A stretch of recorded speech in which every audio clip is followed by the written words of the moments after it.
Now, we're going to have a very interesting discussion today because we're going to be talking about impact when it comes to the youth. Modi Daniel Chinedu, our guest today, is the founder and executive director of Students Without Borders International, which was founded in 2006.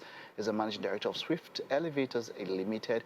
And of course, so far, it's quite uncountable. He has impacted Africans in their tens of thousands. It is great to have you. You're welcome, sir. Thank you very much. I'm great to be here. So you need to teach me the French equivalent of Students Without Borders, which was how it started, yeah? What's it? Sure. It's Étudiants Sans Frontières International. Étudiants Sans Frontières International. You started in Benin. Okay, can you just tell us about a bit about how it started? Well, in 2003, I left Nigeria to Benin Republic. My dad is an engineer. So he's the one that actually coined that Swift Elevators Limited into lift. So when I get to Benin, of course, we all know that Benin is a French country.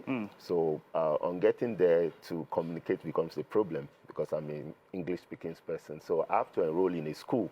So when I enrolled in that school, in my class, we have 13 nationalities. Wow. So, and I remember there's a particular woman that the husband was Doctors Without Borders. That's Dr. Sans Frontières. Yeah, so that's where the inspiration came from. Right? So, I like that. Towards the end of the program, that's when we are rounding up, like end of the year, you know. So they were like, okay, we are going to have end of the year party. Dan, we know that you are so social, you are good in doing things. How do you think we can do this? Well, and I said, well, I don't just do parties. I do parties that impact.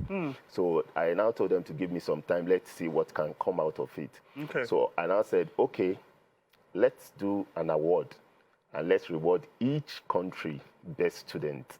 And that's how the name came out. So when I go into my inner closet, that word Student Without Borders, Student Sans Frontières came up. Was born. And that's how I was born. So, wonderful. Yes. Now, you have a passion. We consider you have a passion to impact the youth and all of that. How did that passion develop? Well, I think right from school, I remembered I was a member of JCI, Juniors Chamber International. Then from there, Rotary Club. So they groomed me to be what I am today. Then I remember Leap Africa International too. Then a couple of them. So I just, the passion is actually there because there are certain times that most of our program is self-funded. So there are certain times I will just sit down and look at what I've spent. I'm like, why are you doing all this? I'm not doing it again. And before you know it, I find myself doing it again. So it's a calling for me. All right, wonderful. And that calling has led you to have symposiums, conferences and all of that. Yes. You're having one today. Now, you're talking about digital skills for leaders. Yes. Well, in a country that doesn't look like it has embraced technology so much, I mean, the world is talking about NFTs, crypto, the metaverse. Yes. A lot of things are, but then as a country, we have not embraced the digital era so much. I mean, look at TV. We're expecting to digitalize, about 6 years back now. We're still where we are. Crawling. But how important is it for the young people of today to find a way to embrace the digital life, irrespective of their locale? Yes, that's one thing we are teaching, let me put it that way. If you see that in the Nigerian system education, especially, let me use the computer science department. Of course, I've met a lot of people that, despite the fact that they are students of computer science, they don't even know how to operate a computer. That was how it was for us in school. They just used to solve maths. Exactly. you know that. So now we have to come practical because Nigeria has gone to a place where we just have to teach young people. We just have to groom them.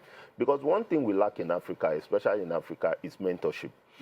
If you're in the US or outside the country, you see that maybe a young person wants to become maybe a pilot. Now, at the tender age, the person already has a pilot that is already mentoring that person. So his sense belonging, everything about him is already thinking pilot. So not until he gets to the classroom, there's someone there that is already put him in place.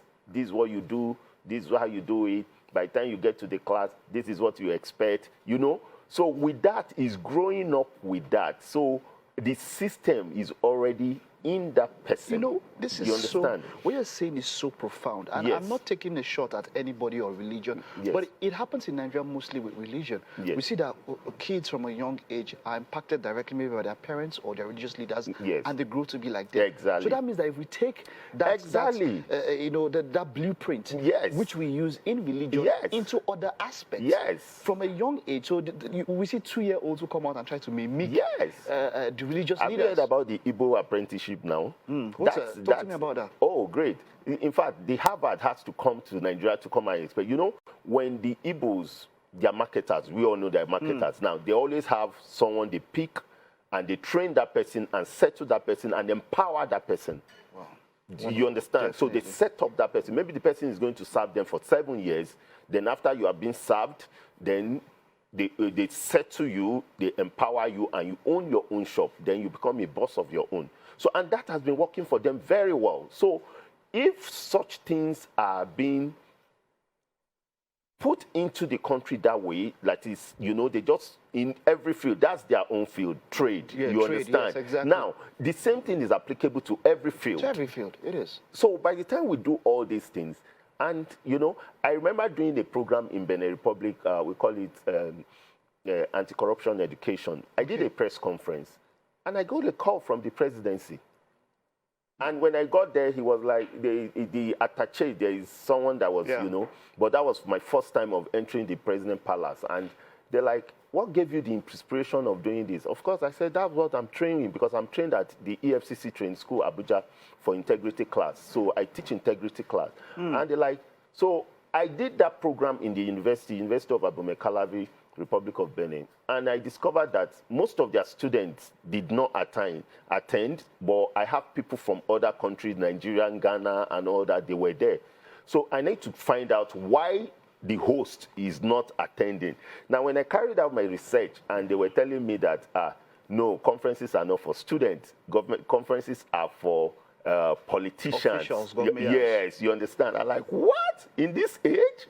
No, it's not possible. So I have to meet with my HOD. Then we now started, you know, counseling them that there are certain things you need to learn in a conference that they won't teach you in the classroom. Wonderful, you understand? So from there, you know. Wonderful. I could spend 2 hours talking with A you. lot. This is so insightful, and I am learning as much as I'm receiving. But we have to round up. Let's just talk about the conference today. Just what are the details? It's free for people, right? Yes, it's actually free. It's leadership and digital skills. That's what we're teaching. And the team says leaders need digital skills. Of course, if you are a leader, you should be able to operate your phone yourself.